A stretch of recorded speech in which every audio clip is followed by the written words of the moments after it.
Pre-colonial and British era. The foundation of identity and land rights. Deep ancestral presence in Tripura and Manipur. Long before colonial maps, the Kuki people were clearly documented as ancient landholders and spiritual figures in the region. First millennium CE, the Panchkan copper plate, 641 CE, and Eta plate, 1194 CE, chronicle land donations in Tripura and hill areas of Manipur, naming Kuki clans, Hankala and Tenkori, who cultivated rice and contributed land to Brahmins. Tripura Rajmala Chronicles, spiritual accounts from 7th-8th century BCE, feature Kiratas, interpreted as Kukis, presenting sacrificial animals to King Trilochan. In the 15th century, Kukis protected a sacred Shiva lingam, earning royal recognition. These records crystallize Kukis as agrarian stewards and religious priorities, embedded in rites since before modern nation-states emerged. Colonial recognition and resistance. British-era documents describe Kukis as independent chiefs in hill territories, long before colonial consolidation. Chaitharal Kumbaba notes the Kongsai and Chin tribes, subgroups of Kukis, from the 15th century onward, and references expeditions by Manipuri kings against Kuki chiefdoms, documented resistance. From 1917-1919, Kukis revolted against forced labor and land policies in the Anglo-Kuki War, leading to 120 Kuki deaths and 126 villages burned by British forces. These moments anchor political land claims, not just ethnic belonging. Late 20th century, escalating ethnic tensions, 1992-1997. NSCN IM's Greater Nagalim ideology. The NSCN IM aimed to unify all Naga-inhabited territories, including those with significant Kuki populations, into a cohesive Naga homeland called Nagalim. This directly threatened Kuki villages in Manipur districts like Tamenglong, Chandel, and Ukhrul. Land grievances and taxation. According to Kuki narratives, NSCN IM cadres began imposing taxes on Kukis and forcibly evicting them, often led by Tangkhul tribe members, notably tied to NSCN IM leadership. This fueled ethnic resistance. Massacre of 13 September 1993, Jupi Massacre. On that day, NSCN IM militants allegedly slaughtered approximately 115 unarmed Kukis, including women and children, across Tamenglong and Senapati, known as the Jupi Massacre. Casualties, uprooted villages, and cultural cleansing. From 1992 and 1997, over 1,000 Kukis killed, including many civilians. 115 confirmed in single-day massacres. More than 300 Kuki villages uprooted, displacing over 100,000 villagers. UNC recorded only around 470 Kukis, 207 Nagas killed in 1992 to 1997 clashes. To minimize NSCN IM atrocities, only with thousands of homes burned. Kuki National Army, KNA, founded the 24 February 1988, under leaders like P.S. Hyokip. Cadres, estimated at 2,000 Bas, with roughly 200 plus based in Myanmar. Training and arsenal. Received guerrilla training from Kachin Independence Army in Myanmar, wielded AK rifles, RPGs, homemade explosives. Engagement with NSCN IM. Engaged in jungle-based clashes, especially targeting NSCN IM tax collectors and enforcing Kuki village defense in early 1990s. Ceasefire, signed suspension of operations, SOO, in 2005 and renewed in 2008 as peace-building advanced. Kuki National Front, KNF, founded the 18 May 1988 by Nalun Kipgen. Cadres, around 300 militants trained with Myanmar insurgents and ULFA links. Firepower, AKs, INCS IEDs, engaged in active defense. Notable clashes. In 1993, KNF militants allegedly killed 30 Nagas in a Sonamkul bus incident. Fragmentation and transition. After its founder's death, KNF splintered, integrated into United People's Front, UPF, and joined the 2008 ceasefire. Zomi Revolutionary Army, ZRA, established. 1997 by Pite Zomi tribes. Cadres, 150 to 300 militants. Combat role: engaged in power struggles with KNF and NSCN IM. Reportedly received NSCN IM arms to undermine KNF. Integration: unified under KNO and SO by 2008. Other Kuki insurgent factions. Groups like Kuki National Army, HNA, United Socialist Revolutionary Army, USRA, Kuki Liberation Army, KLA, KRA, and numerous village defense volunteers formed and later disbanded or integrated into KNO-UPF.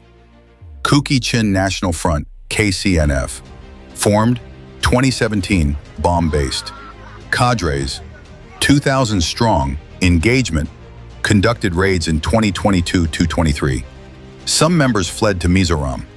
Gun battles: Kuki FG versus NSCN IM, 1992-1997. Early village defense operations.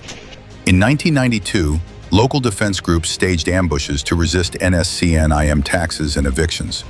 Engagements included 1993, 4 Naga militants killed in Powerland and Kutal village defense actions by KNA. Extensive skirmishes in Shandol, Tamenglong, and surrounding terrains. PT Jupi Zanglanfai massacre and RT retaliation. NSCN IM atrocities triggered fierce counterattacks by KNF and KNA, evident in assaults like Sinam Kul bus incident where KNF militants killed 30 Nagas. Village and hill engagements. Battles in Makui Naga villages, September 10 to 11, 1993. KNF attacks destroyed an entire village. This conflict was a destructive roster marked by ethnic division and strategic targeting of civilian habitats. Kuki combatants were defending villages, not pursuing territorial conquest beyond defense of their homeland. Resilience, displacement, and cultural tenacity. Ethnic cleansing in practice. Targeted ejection of Kuki village clusters was a tactic of NSCN IM, displacing more than 100,000 in the 1990s. Families hid in bunkers, fled to nearby towns like Churachandpur, or spilled across international borders. Cultural compression, identity consolidation. The raids on villages honoring traditions and sites intensified the resolve to protect historical legitimacy. They argued, "Our home is our heritage, not just a matter of convenience." Memorials erected in Churachandpur 2018 list over 1,000 Kuki lives lost, and September 13th is annually marked as Black Day Sanatni. Ceasefire and political road to solutions.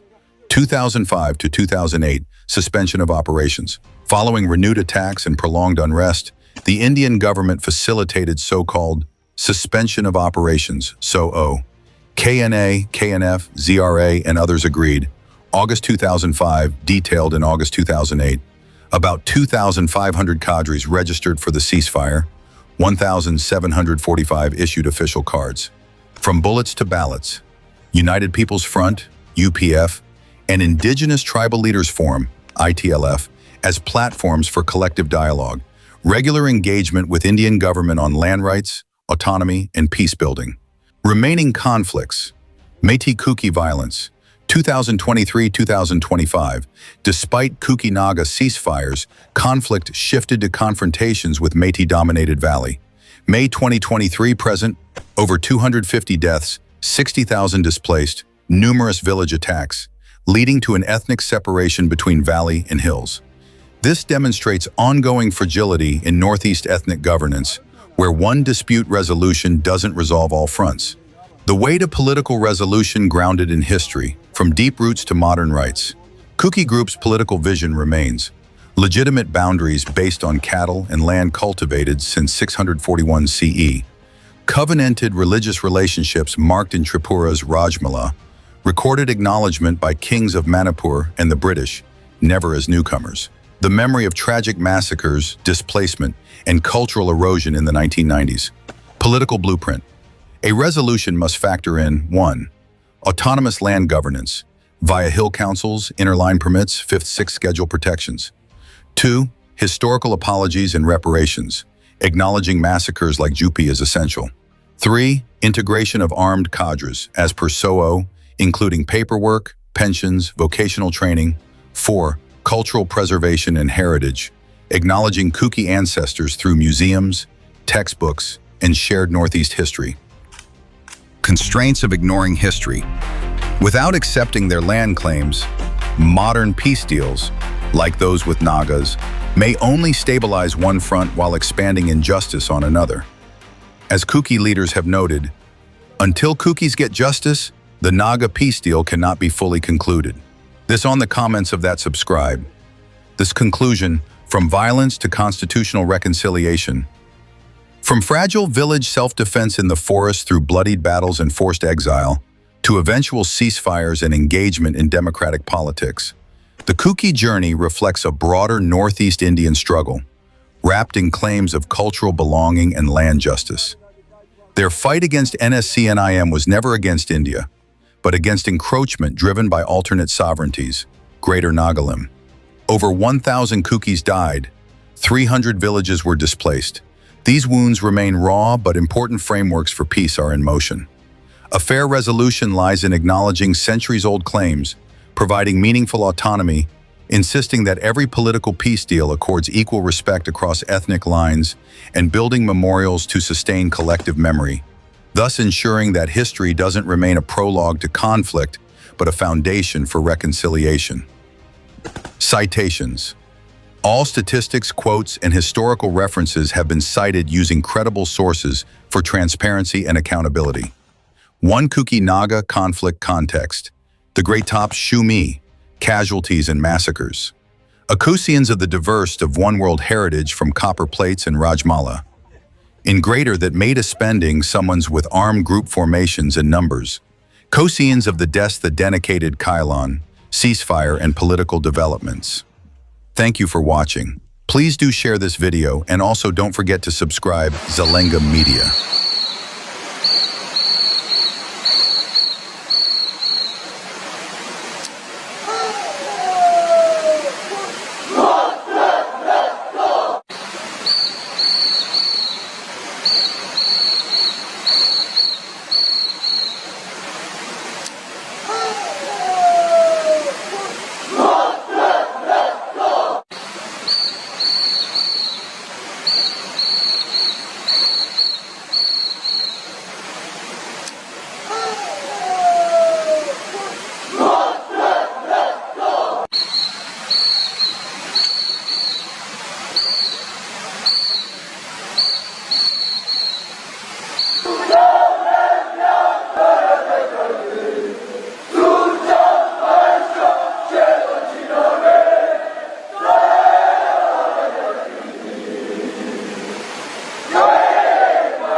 ababa.